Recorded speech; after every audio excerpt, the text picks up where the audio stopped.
Hey everyone, welcome back to the channel. Are you trying to connect your Epson ET-2750 to Wi-Fi and it just won't cooperate? Don't worry, it happens to many. Also, a new printer setup can be super confusing with all the buttons, menu, and settings, especially if you're setting it up for the first time.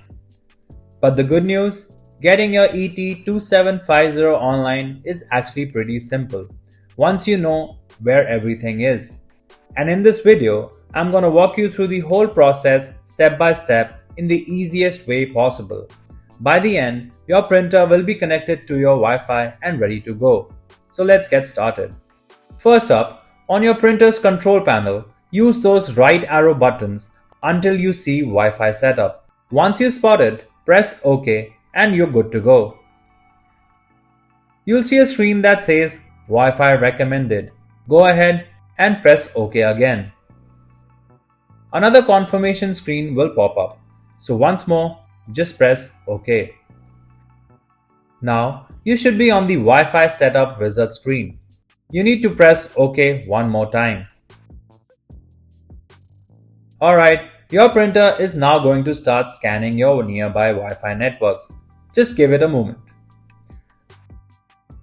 When the list shows up, go ahead and tap on your Wi-Fi network name. Now type in your Wi-Fi password, take your time and make sure it's correct.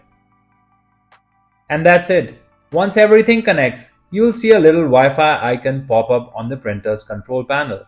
That means you're officially connected. If you like our content, give us a like. And if you want to learn more, subscribe to our channel. You can also visit Printer Tales or call us on the following contact numbers. If you think we haven't covered your printer yet, you can let us know in the comments section.